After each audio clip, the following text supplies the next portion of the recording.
எல்லா புகழும் இறைவனுக்கு. அக்குபங்க்சர் வாழ்க்கை அறிவியல் பாடங்களை கற்பதன் நோக்கம் மனித அமைப்பின் மறைவான தன்மைகளை பற்றிய புரிதல்களை நம்முள் நிறைவாக்கி கொள்வதாகவே இருக்க வேண்டும். ஏனென்றால் மறைவானதே தோற்றமானதை உருவாக்கியது, மறைவானதே தோற்றமானதை இயக்குகின்றது.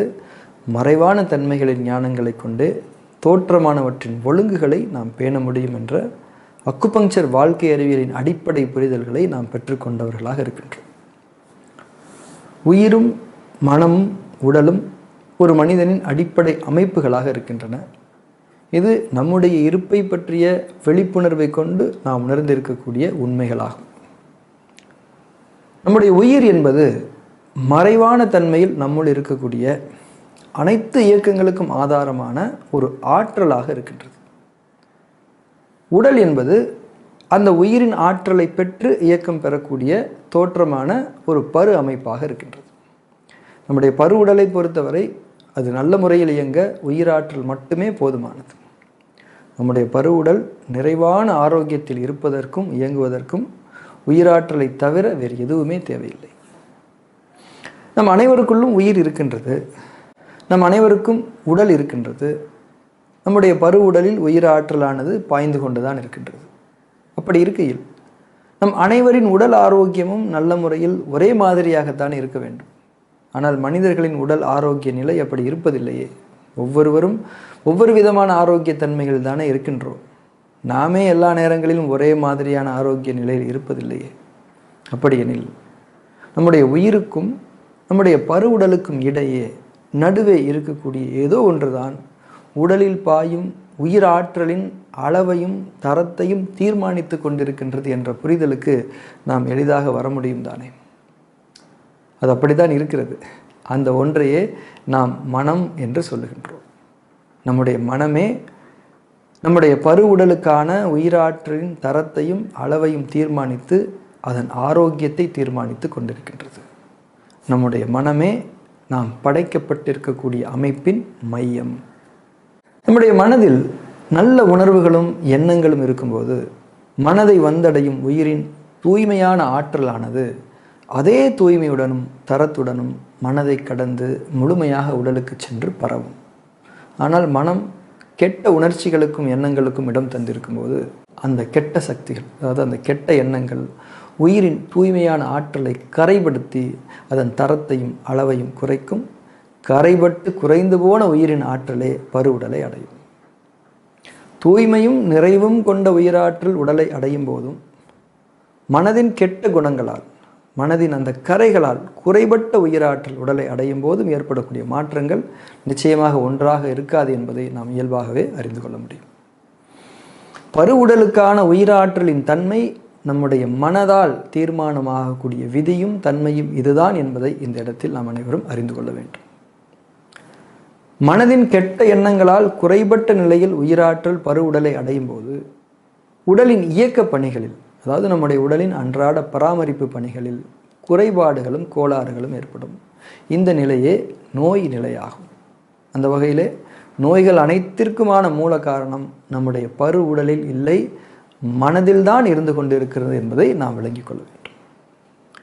நம்முடைய மனமே நம்முடைய உடலின் ஆரோக்கியத்தையும் அதன் விளைவாக அமையும் நம்முடைய வாழ்வின் தன்மைகளையும் தீர்மானிக்கின்றது என்ற இந்த புரிதலே எனர்ஜி தெரப்பீஸ் என்று சொல்லப்படக்கூடிய ஆற்றலை அடிப்படையாக கொண்ட மருத்துவங்களின் முதன்மையான கோட்பாடாக இருக்கின்றது. கடந்த அத்தியாயத்தில் மறைவான மற்றும் தோற்றமான தன்மைகளை சில உதாரணங்கள் மூலம் புரிந்து கொண்டோம். அதாவது ஒரு மாம்பழத்தை எடுத்துக்கொண்டோம். அதனுடைய தோற்றமான வடிவத்தை நம்முடைய கண்களால் பார்க்க முடியும். ஆனால் அதன் மறைவான தன்மையாக இருக்கக்கூடிய அதன் சுவையை நம்முடைய கண்களால் பார்க்க முடியாது, உணர மட்டுமே முடியும். தோற்றமான வடிவமும் மறைவான சுவையும் சேர்ந்தே ஒரு பழத்திற்கு முழுமையை தருகின்றது என்று புரிந்து கொண்டோம். இந்த உதாரணத்தின் அடிப்படையிலேயே நம்முடைய உடலை, நம்முடைய அமைப்புகளை நாம் புரிந்து கொள்ள வேண்டும். கண்ணுக்கு தெரியக்கூடிய மனித உடல், அதாவது பருவுடல் என்பது மாம்பழத்தினுடைய வடிவம் போன்றது. மாம்பழத்தின் சுவை மறைவானதாக இருப்பதைப் போல மனித உடலிலும் பல்வேறு விதமான மறைவான தன்மைகள் இருக்கின்றன. அதில் முதன்மையானது நம்முடைய உயிர், அடுத்து நம்முடைய மனம், அடுத்து பஞ்சபூத சக்தி கட்டமைப்பு என்று சொல்லப்படும் நம்முடைய சக்தி உடல், தி எனர்ஜி பாடி. சக்தி உடல் என்பது நம்முடைய பரு உடலோடு இணைந்திருந்து, நம்முடைய பரு உடலுக்கானதாக இருந்து, பரு உடலுக்கான இயக்க சக்தியை மேலாண்மை செய்யக்கூடிய, அதை சீரமைத்து தரக்கூடிய ஒரு மறைவான மற்றும் தனித்துவமான ஒரு கட்டமைப்பு.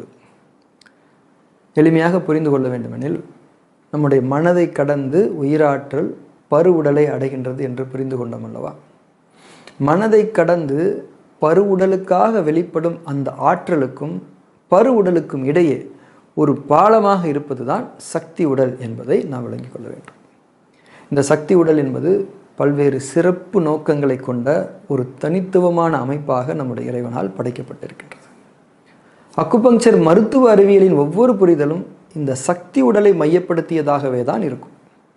குறிப்பிட்டு சொல்ல வேண்டுமெனில், நம்முடைய சக்தி உடல் கட்டமைப்பின் தன்மைகள், அதன் இயக்க முறைகள், அதில் குறைபாடுகளை ஏற்படுத்தக்கூடிய காரணிகள் மற்றும் அந்த குறைபாடானது சக்தி உடலில் சுற்று பெற்று வளரக்கூடிய தன்மைகள், அந்த குறைபாடுகளையெல்லாம் சீர் செய்ய வல்ல நுட்பங்கள் போன்றவைகளை பற்றியெல்லாம் அக்குபங்சர் மருத்துவ அறிவியலில் நாம் முழுமையாக கற்க முடியும். ஆனால் நாம் இங்கே கற்றுக்கொண்டிருப்பது அக்குபங்சர் வாழ்க்கை அறிவியல் ஆகும். நம்முடைய சக்தி உடலில் பாதிப்புகள் ஏற்படாத வண்ணம் எப்படி நம்முடைய வாழ்வியலை அமைத்து கொள்ள வேண்டும், அக்குபங்சர் மருத்துவம் எடுத்துக்கொண்டு விட்டு நம்முடைய நோய்த்தன்மைகளிலிருந்து நாம் குணமான பிறகு எப்படி அந்த ஆரோக்கியத்தில் நிலைத்திருந்து கொள்ள வேண்டும் போன்ற புரிதல்களை அக்குபங்சர் வாழ்க்கை அறிவியல் நமக்கு கற்றுத்தருகிறது. இங்கே அதைத்தான் பிரதானமாக நாம் கற்கின்றோம். அக்குபங்சர் மருத்துவ அறிவியலில் பெரிதும் முக்கியத்துவப்படுத்தப்படாத, ஆனால் அக்குபங்சர் வாழ்க்கை அறிவியலில் அதிகமாக முக்கியத்துவப்படுத்தி பார்க்கப்படக்கூடிய ஒன்று புற உயிர் சக்திகளை பற்றிய புரிதலாகும். புற உயிர் சக்திகள் என்பது நம்முடைய புற சூழலிலிருந்து, அதாவது நம்முடைய வெளி சூழலிலிருந்து நம்முடைய உள் அமைப்புகளுக்குள் கிரகிக்கப்படக்கூடிய உயிர்கூறுகளாகும், உயிர் சக்திகளாகும். உணவு, நீர், காற்று மற்றும் பல்வேறு நுட்பமான பிரபஞ்ச உயிர் சக்திகளையே நாம் புற உயிர் சக்திகள் என்று அழைக்கின்றோம். இந்த புற உயிர் சக்திகளை பற்றி மிக விரிவாக இனி வரக்கூடிய பாடங்களில் நாம் அறிந்து கொள்ள இருக்கின்றோம். ஆக அக்குபங்சர் வாழ்க்கை அறிவியல் என்பது அக்குபங்சர் மருத்துவ அறிவியலை விட மிக மிக முக்கியமாக நாம் அனைவருமே கற்றுக்கொள்ள வேண்டியது என்பதை நாம் உணர்ந்து கொண்டு இருக்க வேண்டும். இந்த அத்தியாயத்தில் இறுதியாக நமக்கான முக்கியமான புரிதல் என்பது நமது படைப்பமைப்பின் மறைவான தன்மைகளான உயிர், மனம், பஞ்சபூத சக்தி கட்டமைப்பு மற்றும் தோற்றமான நம்முடைய பருவுடல், அதோடு சேர்த்து நம்முடைய இந்த உள் அமைப்புகளுக்குள் வரக்கூடிய புற உயிர் சக்திகள் ஆகிய இந்த 5 தன்மைகளும் ஒன்றோடு ஒன்று நெருங்கிய தொடர்பு கொண்டவையாகும் என்பதையும், இவற்றில் எந்த ஒன்றில் நடக்கும் நன்மையான மாற்றங்களும் சரி, கெட்ட மாற்றங்களும் சரி, நம்முடைய ஒட்டுமொத்த அமைப்பிலும் பிரதிபலிக்கும் என்பதையும் நாம் இங்கே விளங்கிக் கொள்ள வேண்டும். இது மிக மிக முக்கியமான ஒரு புரிதல் அக்குபங்சர் வாழ்க்கை அறிவியலிலும் சரி, அக்குபங்சர் மருத்துவ அறிவியலிலும் சரி. அதாவது நம்முடைய மனதில் எழக்கூடிய எண்ணங்கள் நம்முடைய சக்தி உடலின் மற்றும் பரு உடலின் இயக்கங்களில் மாற்றங்களை ஏற்படுத்த முடியும்.